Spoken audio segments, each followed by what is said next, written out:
तो अभी इसको कुछ न्यूमेरिकल्स करते हैं जिससे जो कुछ मैंने पढ़ाया वो रिपीट भी होगा और उसकी बेहतर समझ भी आएगी, ठीक है ना। तो अब एक ये बोर्ड पे एग्जांपल दिया हुआ है, for the parallel circuit shown in figure calculate. अब ये फिगर दी हुई है और इसमें हमने क्या क्या चीज़ें कैलकुलेट करनी है। आर टी, ठीक है ना, एक तो आर टी हमने मालूम करनी है कि आर टी क्या है। दूसरा वो कहता है कि करंट बताएं क्या है, आई एस सोर्स करंट, ठीक है। तीसरा कह रहा है कि ये I1 और I2 की वैल्यू बताएं कि I1 की कितनी वैल्यू है, I2 की कितनी वैल्यू है, ठीक।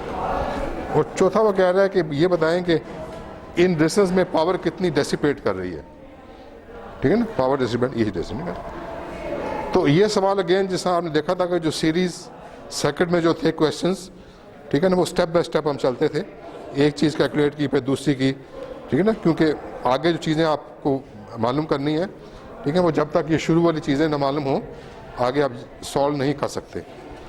तो सबसे पहले वो क्या कह रहा है, क्या चीज़ मालूम करो, आर टी। तो आर टी किसके बराबर होगा,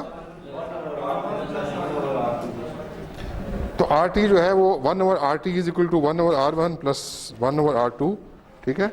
मगर हम ऐसे भी कर सकते हैं,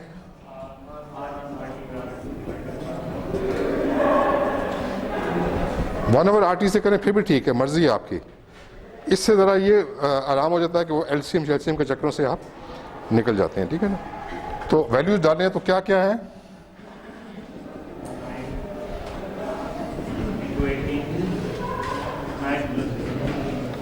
9 + 18, क्या जवाब निकल रहा है,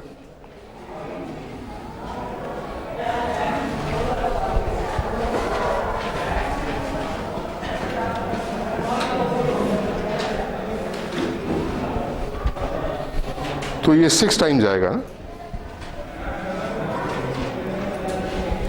तो आर टी जो है वो हमने कैलकुलेट कर लिया, वो कितना निकला हमारा 6 ohms, ठीक है। तो ये वाला पोर्शन हमने सॉल्व कर लिया। अब let's go to the next step. Next step में हमने क्या चीज़ मालूम करनी है,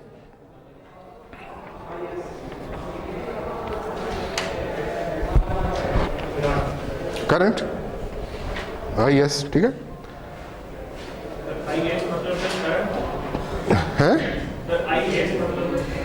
मतलब सोर्स करंट, मतलब इसको आई भी कह दें एक ही बात है, करंट। अब जो पैरेलल सर्किट होता है उसमें जितने भी एलिमेंट्स लगे होते हैं उसके अक्रॉस वोल्टेज बराबर होती है। सीरीज सर्किट में हमने पढ़ा था कि current through all the elements is same, यही पढ़ा था ना। यहां पर voltage across all the elements is same. इसका मतलब है कि अगर यहां 27 वोल्ट्स हैं तो इसके अक्रॉस कितने होंगे 27, यानी V1 भी कितना होगा 27, इसके अक्रॉस कितने होंगे 27, V2 भी किसके बराबर होगा 27, ठीक है ना। जो वोल्टेज यहां पे है इस एलिमेंट अक्रॉस कितनी है 27, तो same voltage will be across it. अब हम आई एस मालूम करना चाहते हैं, तो कैसे मालूम करें आई एस,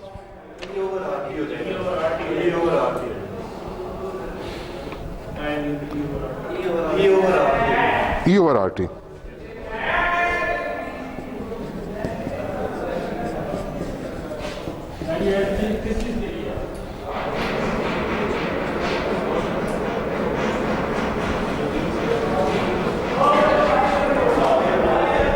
जी क्या करें, अब ई कितना है 27 है ना, और आर टी कितना निकाला था हमने, तो जवाब क्या आया 4.5 एम्पियर, ठीक है ना। ये भी सॉल्व हो गया। अब आगे चलते हैं, I1 और I2 कहता मालूम करो, ठीक है ना।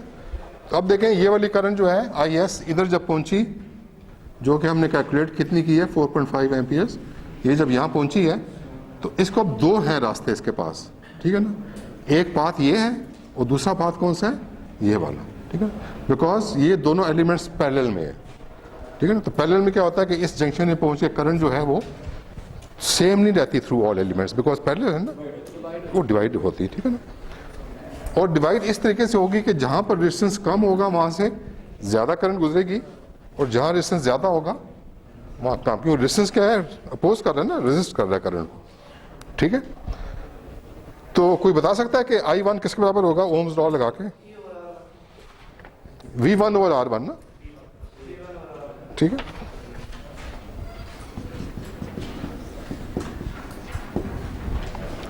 और V1 की वैल्यू हमें पता है, V1 क्या होगा 27, क्योंकि ये अगर 27 है तो ये भी 27 होगा और ये भी 27 होगा, ठीक है।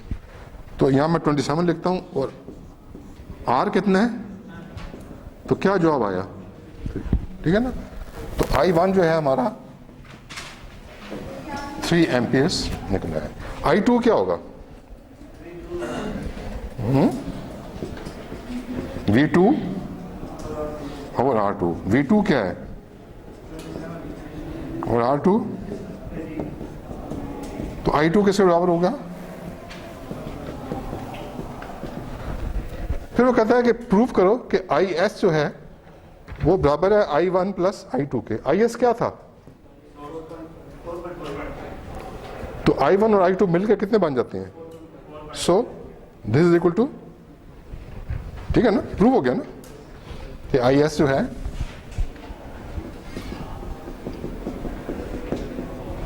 IS कितना था 4.5 लेफ्ट हैंड साइड, और ये तो 4.5 is equal to left hand side is equal to right hand side, ये भी प्रूव हो गया, ठीक है। लास्ट आइटम को पूछ रहा है power dissipated by each resistor. Power dissipated का हाँ I² R भी यूज कर सकते हैं, V² R भी कर सकते हैं, मगर जो सिंपलेस्ट है वो P is equal to V into I. तो इसके थ्रू अगर पावर हम कैलकुलेट करें इसको हम P1 कह लेते हैं, ठीक है। तो ये होगी I1 इंटू V1, ठीक है ना। तो I1 की क्या वैल्यू है और V1 की,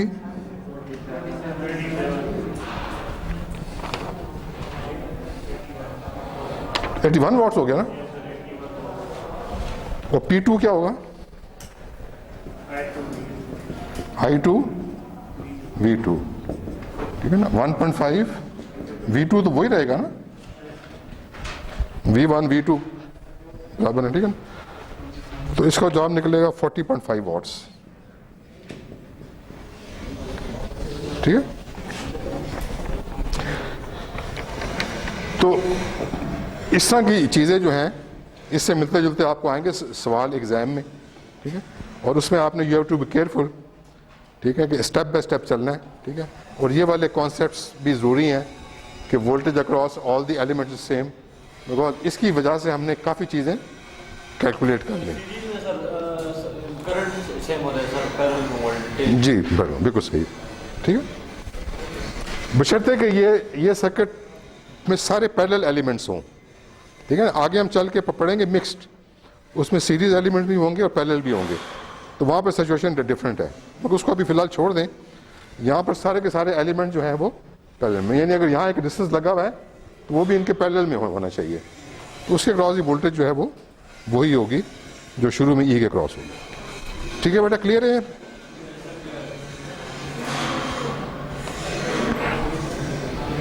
रब कर दूँ उसको,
तो this another problem which says कि for the parallel circuit shown in figure में जो चीज़ बनी हुई है उसमें क्या क्या चीज़ वो कहता है मालूम करो।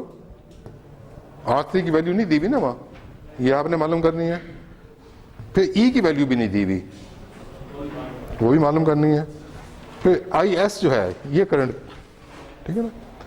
I1 की उसने दी हुई है, कहता है I2 मालूम करें, ठीक है। तो अब इसको हम स्टेप बाय स्टेप सॉल्व करते हैं। R3 को कैसे सॉल्व करेंगे? R3 को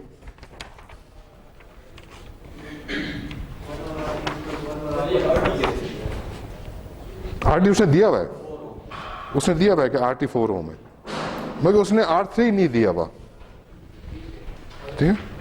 तो अब वो वाला फॉर्मूला लगाएं, 1/RT is equal to 1/R1 plus, ठीक है, करके लगा के सारी वैल्यूज पुटअप करें तो R3 अननोन होगा ना, तो R3 निकल आएगा। तो फॉर्मूला जो है वो आप यूज कर सकते हो, 1/RT is equal to 1/R1 वगैरह।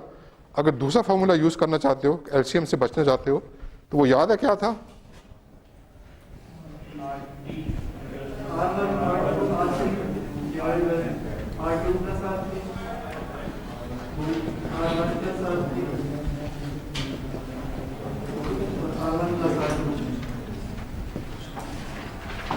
R1 R2 ये हो गया, ठीक है।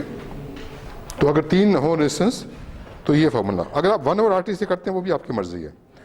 अब इसमें आपने वैल्यूज डालनी है, ठीक है। और जो अननोन है, अननोन क्या होगा इसमें? R3, उसको आपने कैलकुलेट करना, सिंपल मैथ्स का सवाल है, कर लेंगे,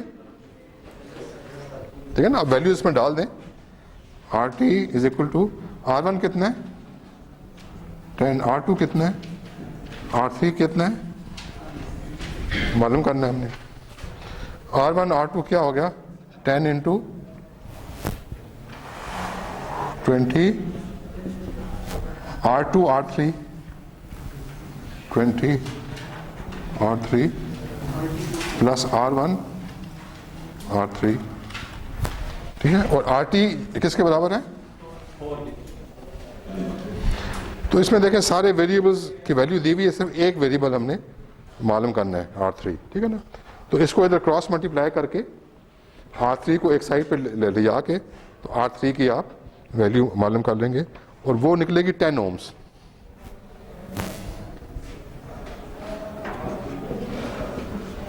तो इसकी वैल्यू जो है वो 10 ओम्स। तो पहला क्वेश्चन हमने सॉल्व कर लिया, ठीक है ना। अब आगे चलते हैं। ये वाला स्टेप क्लियर है सबको?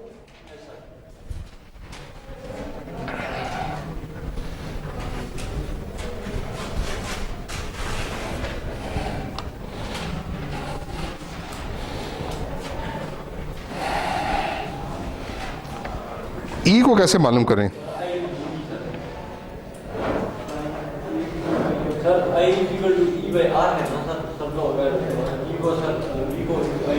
आप देखें कि ये वाली जो लेग है इसमें दो चीजें दी हुई हैं, रेजिस्टेंस भी दिया हुआ है और करंट भी दी हुई है।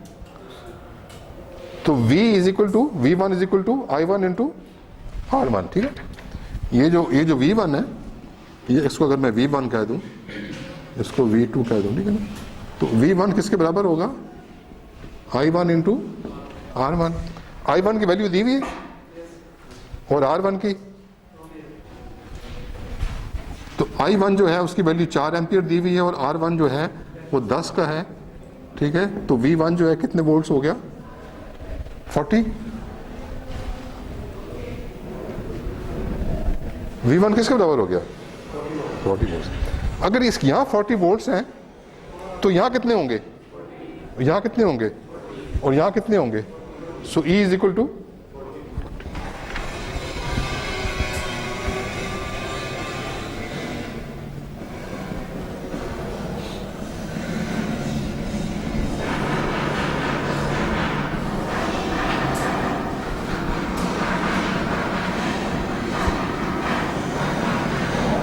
तो ये कितने वोल्ट हो गए?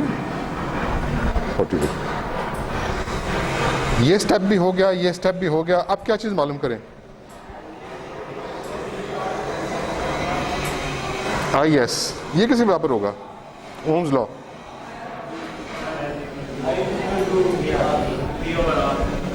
ई over R, E over R T होगा ना, ठीक है। आर टी कहीं दिया हुआ है? वो तो प्रॉब्लम के अंदर ही दिया हुआ है, आपको बता दिया उसने वैल्यू। तो 40 ओवर इज इक्वल टू, ठीक है। तो आई एस जो है, ई जो है वो हमारा 40 निकला और आई एस हमारा जो है 10 एम्पीयर निकला, ठीक है। अब हमने I2 करना है मालूम, ठीक है। तो I2 जो है, अगर हम ओम्स लॉ लगाएं तो I2 किसके बराबर होगा? V2 ओवर, बिल्कुल सही है। तो क्या V2 की वैल्यू मालूम है हमें क्या है?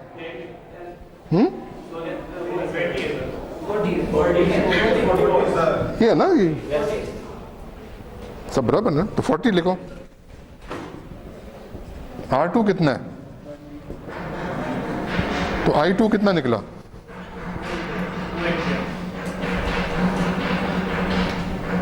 अब वो कह रहा है कि पावर बताओ, ये जो रेजिस्टेंस R2 है उसको P2 का है उसने, ठीक है ना, या इसको मैं PR2 कह लेता हूँ कि जो रेजिस्टेंस R2 है उसके अक्रॉस पावर कितनी डेसिपेट हुई है। तो उसके लिए कौन सा फॉर्मूला लगाऊं? P इज इक्वल टू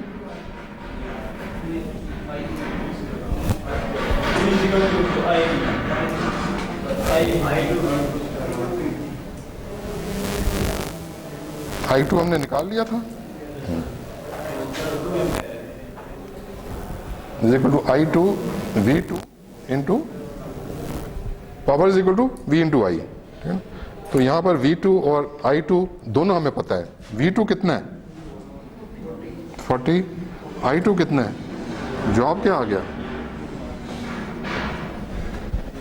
ठीक, थोड़ा सा आइडिया हो गया किस किस्म के क्वेश्चंस आ रहे हैं, छोटे छोटे कैच हैं, ठीक है। तो जहाँ पर थोड़े से कॉन्सेप्ट की ज़रूरत पड़ती है, फॉर एग्जाम्पल आप नोट करेंगे कि वोल्टेज जो है, ये वाली voltage is same across all, it's a very important point, ठीक है ना। ऐसे कई चीज़ें सॉल्व हो जाती हैं, ठीक है ना, आप बड़ी आसानी के साथ कई चीज़ें सॉल्व कर सकते हैं। तो इस तरह के सवाल होंगे, बट याद रखें कि आपको स्टेप बाय स्टेप चलना होगा, ठीक है ना, बिकॉज आगे जो चीज़ आपने मालूम करनी है वो पिछली चीज़ें मालूम होंगी तो पता चलेगी आपको, ठीक है।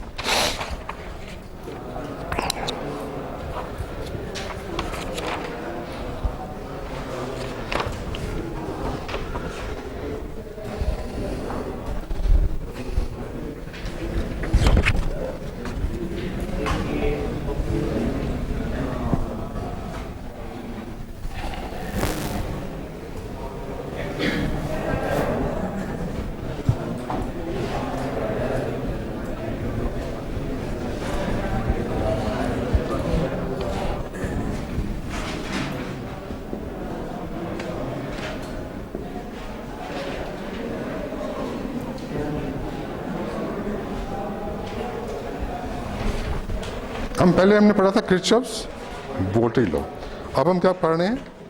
करंट लॉ, ठीक है ना, इसको KCL भी कहते हैं।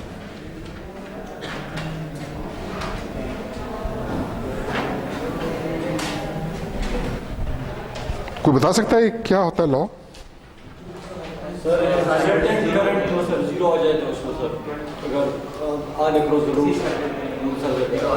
क्या आ जाए? क्या, किस चीज का सम? कैसे वो जीरो कैसे होगा? जीरो तो नहीं होगा। नहीं, ये नहीं, आप इसको ना वो KVL के साथ मिक्स कर रहे हो। KCL को बता सकता है? बिल्कुल सही है, ठीक है ना। The amount of current entering a point should be equal to the amount of current leaving the point, ठीक है। तो आप लिख लें डेफिनेशन, फिर इसको हम फर्दर न्यूमेरिकल्स करके एक्सप्लेन कर देंगे।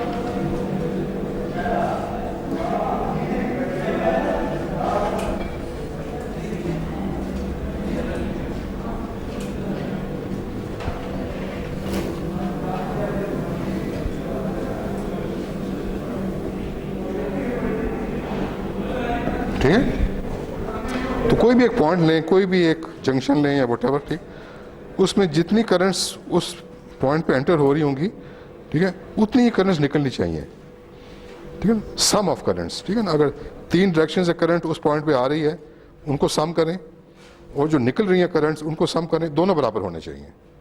दिस इज, ठीक है, दिस इज द लॉ। और इसको अगर आप मैथमेटिकली लिखें,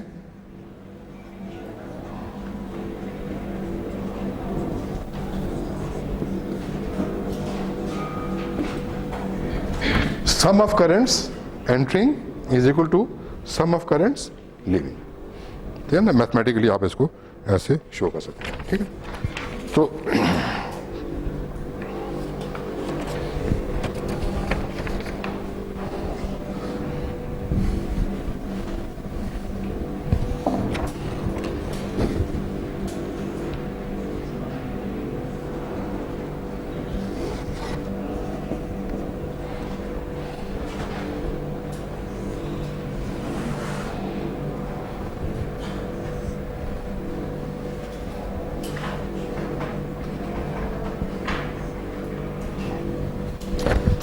तो अगर एक जंक्शन है ए, ठीक है, इसके अंदर 6 एम्पियर्स एंटर हो रहे हैं, 2 एम्पियर्स यहां निकल रहे हैं, ये कितने होंगे? और डायरेक्शन क्या होगी? आउटवर्ड्स, ठीक है। तो ये केसीएल लॉ जो है उसको क्या कर रहा है, उस पर ये सही बैठ रहा है कि 6 एम्पियर्स अगर इस पॉइंट पे एंटर हुए इस जंक्शन में, ठीक है, तो उतने ही बाहर निकलने चाहिए, ठीक है। अगर तीसरी भी कोई लाइन होती है तो फिर तीनों को मिला के 6 एम्पियर होना चाहिए था। रिजल्ट जो है ना वो उसके बराबर होना चाहिए, ठीक है। तो एक न्यूमेरिकल करते हैं, उससे थोड़ा सा क्लियर हो जाएगा आपको।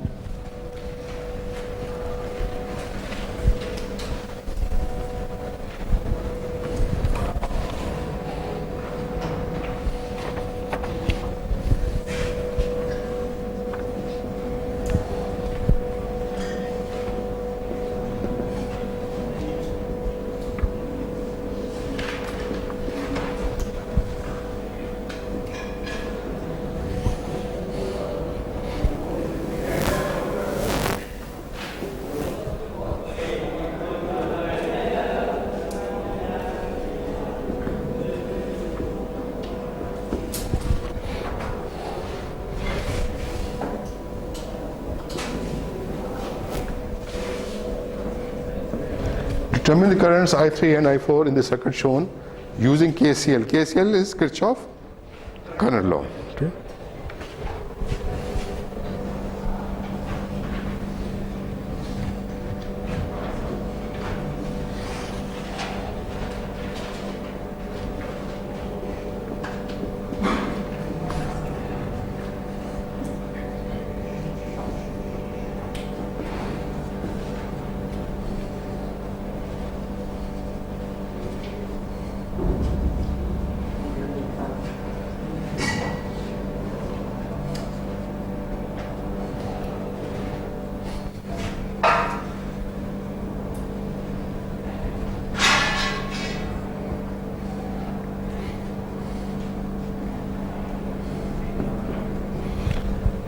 तो इसमें देखें कुछ करंट्स की वैल्यू दी हुई है, कुछ को नहीं दी हुई।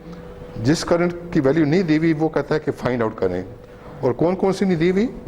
I3 और I4। तो वो कह रहा है कि I3 और I4 की वैल्यू मालूम करें, ठीक है ना। तो ये वैल्यू मालूम करने के लिए आपको जंक्शन वाइज जाना पड़ेगा। देखिए एक जंक्शन ये बन रहा है, इसको हम जंक्शन ए कहते हैं, और एक जंक्शन कौन सा बन रहा है? बी। पहले जंक्शन ए को हम देखते हैं कि जो करंट्स एंटर हो रही हैं वो कौन कौन सी हैं, और जो लीव कर रही है वो क्या है, ठीक है। तो I2 और I3 कितने हैं? तो I3 is equal to 5 amperes, ठीक है ना। तो ये वैल्यू हमने कैलकुलेट कर ली, ये वाली कितनी निकली वो 5 एम्पियर्स, ठीक है। अब I4 मालूम करना चाहते हैं हम, ठीक है। तो let's go to junction B.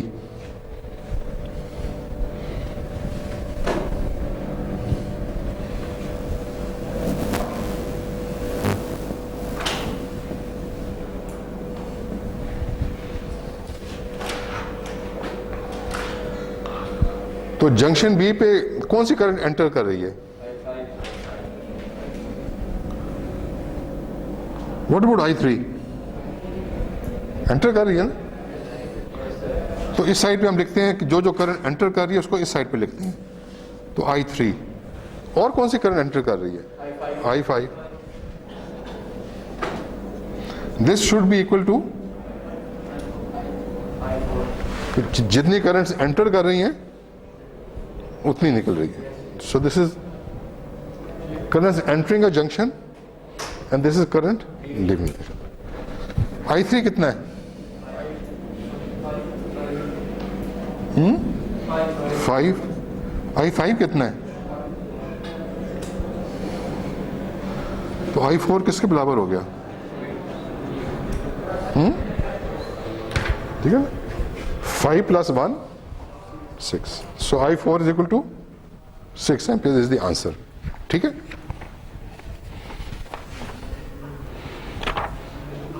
एक दो और न्यूमेरिकल्स कर देते हैं जिसके अंदर चीज़ जो है थोड़ी डिफरेंट होगी, तो आपको थोड़ा सा आइडिया हो जाए। ठीक है, so if there is no question on this तो हम आगे चल सकते हैं। बेसिकली बहुत सिंपल न्यूमेरिकल्स होते हैं इसके KCL के। आगे चलो,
अब सवाल ये कह रहा है कि ये जो सर्किट बना हुआ है इसमें I1 की वैल्यू भी कहता है मालूम करें, I3 की भी, I4 की भी और I5 की भी। ठीक है, और जंक्शंस कितने अब बने में हैं? 4, ABCD। ठीक है ना, तो अब हम स्टेप बाय स्टेप जाएंगे, जंक्शन बाय जंक्शन जाएंगे और एक एक करके इसको सॉल्व करेंगे। ठीक है ना, तो सबसे पहले अगर हम जंक्शन A पे जाएं,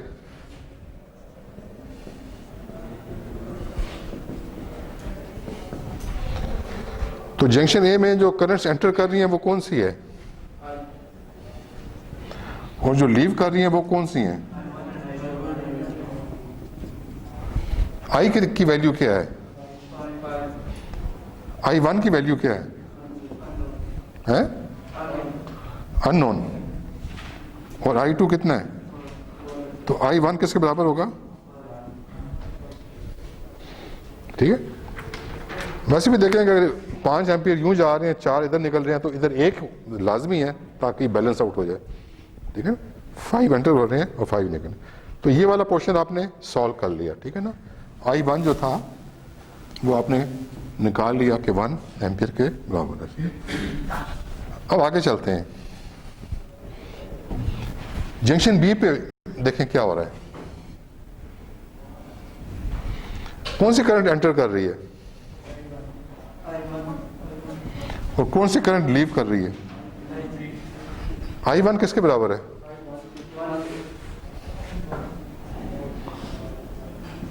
तो I3 की वैल्यू क्या निकली? 1।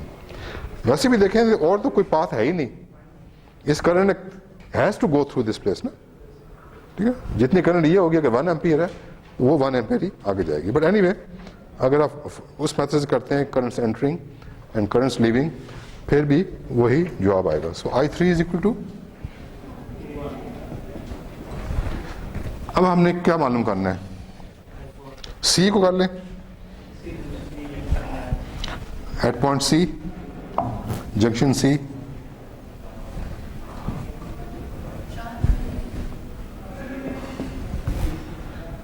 C पे करंट कौन सी एंटर कर रही है और लीव कौन सी कर रही है, I2 की वैल्यू है, तो I4 क्या होगी,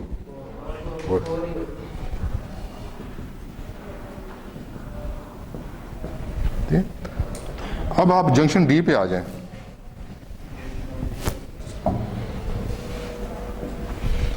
जंक्शन D पे कौन कौन सी करंट एंटर कर रही है,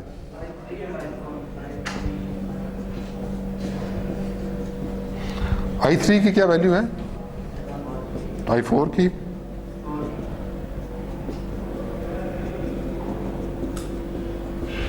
ये क्या वैल्यू निकली यहां, ठीक। और वैसे भी अगर आप ये अगर 5 एम्पियर्स है, ठीक है ना, ये पूरा एक सिस्टम है, उसमें 5 एम्पियर्स एंटर कर रहे हैं, वही उस सिस्टम में से निकलने चाहिए, तो कितने निकल रहे हैं 5। तो अगर आप यहां से देख के लिख दें कि since I is equal to 5 amperes, ठीक है ना, this is the current entering a system, therefore I5 should also be equal to 5 ampere, तो वो भी आपका आंसर सही है, ठीक है। मगर अगर आप जंक्शन से लेते हैं वो भी सही है, ठीक है। तो थोड़ी सी कॉमन सेंस अगर यूज़ करके आप रीजनिंग दे देते हैं और आंसर निकाल लेते हैं तो that is valid, but reasoning should be correct, ठीक है। तो इसी तरह के एक और कर लेते हैं सवाल एंड देन फिर क्विज ले लेते हैं, ठीक है।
सो एग्जाम्पल कह रहा है determine the direction and magnitude of currents I3 I4, ठीक, in the circuit shown using KCL rule या KCL लॉ, ठीक है।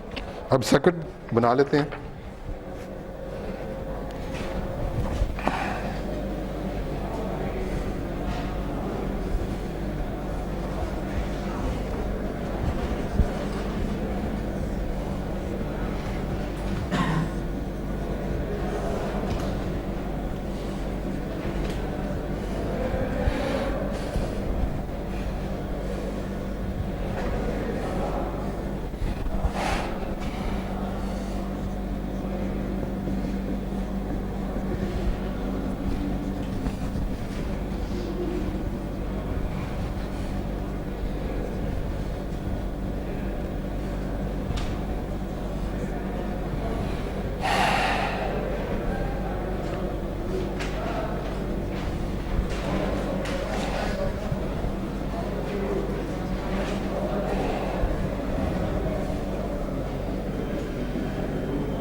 तो इसमें देखें I1 की वैल्यू दी हुई है, I2 की दी हुई है, I5 की दी हुई है, बस 3 ही है ना, इसमें 3 वैल्यूज दी हुई है।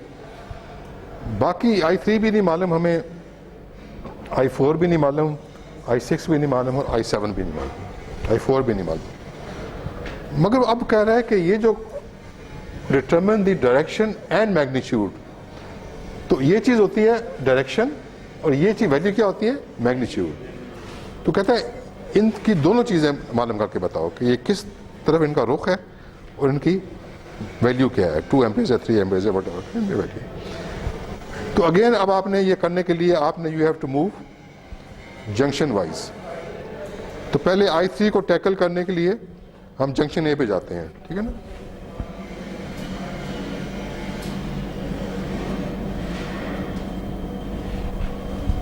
जंक्शन ए में कौन सी करंट एंटर कर रही है,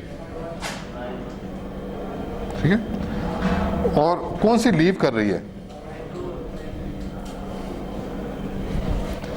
अब इसमें आपने एक चीज देखनी है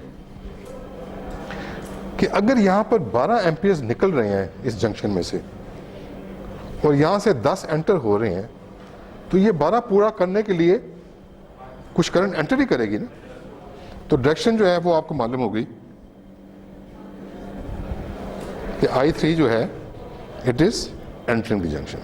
अगर ये जंक्शन को एंटर कर रही है तो ये करंट जो है इसको हम एंट्री वाली साइड पे लिखेंगे, ठीक है।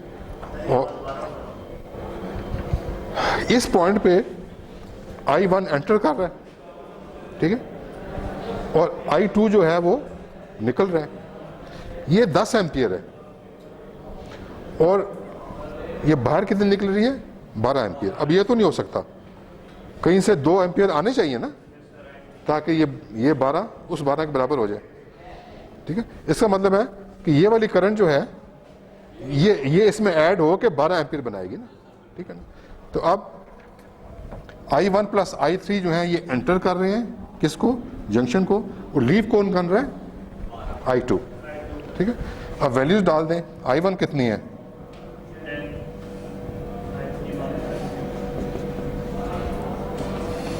तो I3 किसके बराबर होगी, 2 एम्पियर, ठीक है ना। तो I3 इज इक्वल टू, और इसकी डायरेक्शन जो है वो क्या है, अपवर्ड्स। दोनों चीजें मालूम हो गई, और वही कह रहा है डायरेक्शन भी मालूम करो और मैग्नीट्यूड भी। तो डायरेक्शन आपने एरो से शो कर दी और मैग्नीट्यूड क्या है इसका कैलकुलेट कर लिया, ठीक है। अब हम जाते हैं जंक्शन बी पे,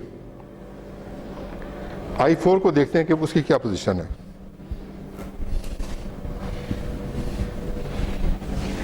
तो हम इस जंक्शन में जाते हैं अब बी वाले पे भी।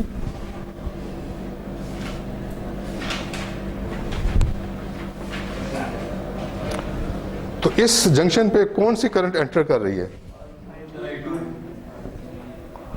ठीक है। अब देखें I2 जो है, अच्छा ये एंटर कर रही है और ये क्या कर रही है, लीव राइट हैंड साइड पे लिख दें। अगर 12 एम्पियर एंटर कर रहे हैं, 8 एम्पियर यहां निकल रहे हैं, तो बाकी किधर निकलेंगे, इधर। तो डायरेक्शन जो है वो मालूम हो गई, और जुबानी भी आप उसको 4 वैल्यू कर सकते हो, ठीक है। मगर आप इसको ऐसे भी लिख लो, ठीक है। I2 कितना है, 12, I5 कितना है, 8, तो I4 क्या होगा,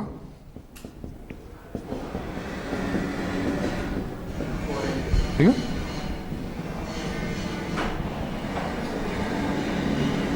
ठीक,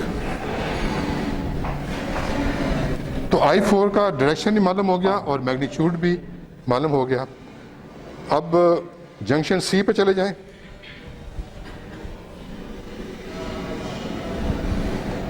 सी पे कौन कौन सी करंट एंटर कर रही है, I4, और निकल कौन सी रही है,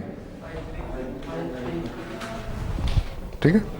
अब I4 की वैल्यू क्या है, 4, ठीक है ना। उसमें से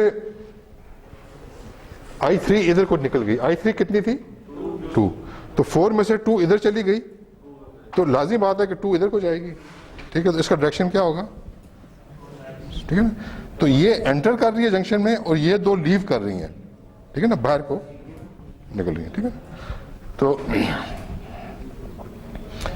I4 is equal to I3 plus I6।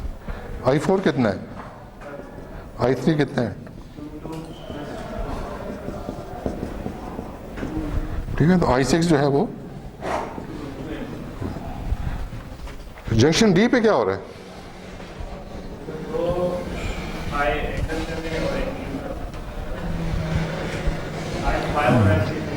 दो एंटर कर रहे हैं तो लाजमी बात है कि I7 से निकलेंगी बाहर, और तो कोई रास्ता नहीं है, ठीक है।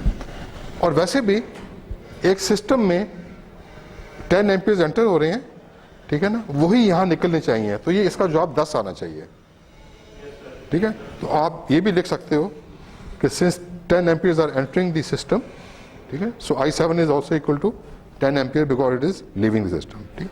मगर अगर आप जंक्शन वाइज जाना चाहते हैं तो जंक्शन डी पे देखते हैं क्या पोजीशन है, कौन कौन सी करंट एंटर कर रही है, ठीक है। I5 कितनी है,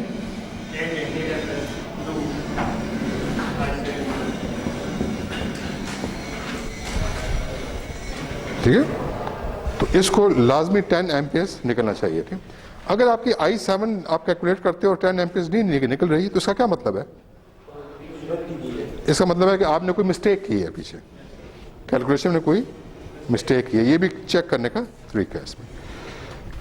बस ठीक है, आज इतना ही पढ़ाना है। अब क्विज आपका ले लेता हूँ मैं और फिर यू कैन ब्रेक ऑफ, ठीक है।